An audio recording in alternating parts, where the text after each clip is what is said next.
روزہ نہ رکھنے والا یوں سمجھ لیجئے اسلام کی عمارت کو گرا رہا ہے، کیونکہ 5 ستونوں پر اسلام کی عمارت کھڑی ہے، ان میں سے ایک ستون روزہ ہے۔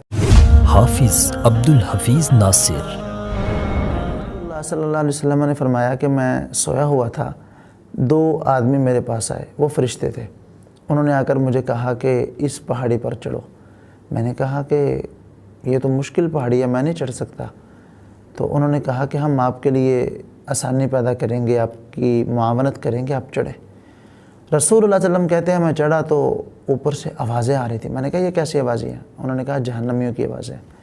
میں اوپر چڑھ گیا تو دیکھا کچھ لوگ ہیں، ان کی باچھیں کاٹی جا رہی ہیں اور ان سے خون بہہ رہا ہے۔ میں نے کہا یہ کون لوگ ہیں، کون بدبخت لوگ ہیں؟ تو انہوں نے کہا کہ یہ وہ لوگ ہیں کہ جو روزہ رکھ کر جلدی کھول لیتے تھے، جلدی افطار کر لیتے تھے، وقت سے پہلے کھول لیتے تھے، یعنی کہ ہماری زبان میں کہنے روزہ توڑ دیتے تھے۔ آپ اندازہ لگائیں کہ جو شخص روزہ توڑتا ہے اس کا یہ انجام ہے، تو جو روزہ رکھتا ہی نہیں اس کا انجام کیا ہوگا؟ اور یہ دین کے بنیادی ارکان میں سے ایک رکن ہے۔ روزہ نہ رکھنے والا یوں سمجھ لیجئے اسلام کی عمارت کو گرا رہا ہے، کیونکہ 5 ستونوں پر اسلام کی عمارت کھڑی ہے، ان میں سے ایک ستون روزہ ہے۔ اور تمام علماء اس کو کفر مانتے ہیں۔ ہاں تھوڑا سا اختلاف ہے، کچھ علماء کہتے ہیں کفر دون کفر، یعنی کہ ایسا کفر ہے جو ملت اسلامیہ سے خارج نہیں کرتا، اور کچھ کہتے ہیں کہ ایسا کفر ہے جو ملت اسلامیہ سے خارج کر دیتا ہے۔ بہرحال جو بھی کفر ہو، کفر اچھی چیز نہیں ہے، کفر بہت بری چیز ہے، اس سے بچنا چاہیے۔ اور وہ حدیث آپ کو یاد ہوگی، آپ نے کئی مرتبہ سنی ہوگی، صرف میں یاد دہانی کرواتا ہوں کہ رسول اللہ صلی اللہ علیہ وسلم ممبر کی سیڑھی پر چڑھے، کہا آمین، پھر چڑھے کہا آمین، پھر چڑھے کہا آمین۔ صحابہ نے پوچھا اللہ کے رسول پہلے تو کبھی آپ نے ایسا نہیں کیا؟ آپ نے کہا دراصل جب میں ممبر کی سیڑھی پر پاؤں رکھا میں نے تو جبرائیل امین آئے، انہوں نے آ کر کہا ہلاکت اور بربادی ہو اس کے لیے جس نے رمضان المبارک کا مہینہ پایا اور اپنے گناہوں کو نہیں معاف کروا سکا۔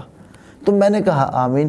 اب فرشتوں کے سردار جبرائیل امین نے بھی بد دعا کی، اور محمد الرسول اللہ صلی اللہ علیہ وسلم جو انبیاء کے کائنات کے سردار ہیں، قیامت والے دن جن کی سفارش سے اللہ رب العزت نے حساب کتاب شروع کرنا ہے، ان کی بھی بد دعا کس کے لیے؟ جو رمضان المبارک میں اپنے گناہ معاف نہیں کروا سکا۔ تو مجھے بتائیے رمضان المبارک کو فضیلت اللہ رب العزت نے روزوں کی وجہ سے دی، تو جو بندہ روزے ہی نہ رکھے وہ کیسے اپنے گناہوں کو معاف کروا سکتا ہے؟ کسی کام کی خاطر یا تھوڑی سی مشکل سے بچنے کے لیے روزہ چھوڑ دینا اچھی بات نہیں۔ میں کئی ایسے لوگوں کو جانتا ہوں کہ باہر کا ویزا لگوانا ہے، ویزا لگوانے کے لیے میڈیکل ٹیسٹ کروانا ہے، صرف میڈیکل ٹیسٹ کے لیے روزہ چھوڑ رہے ہیں۔ اللہ کے بندو، یہ دنیا نے ادھر رہ جانا ہے، مال ادھر رہ جائے گا، عمل ساتھ جائیں گے۔ اللہ رب العزت نے عملوں کے بارے میں پوچھنا ہے۔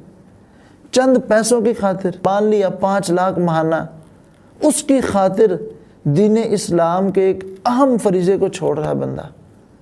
یہ ہمیں اپنے اسلام پر غور کرنا چاہیے۔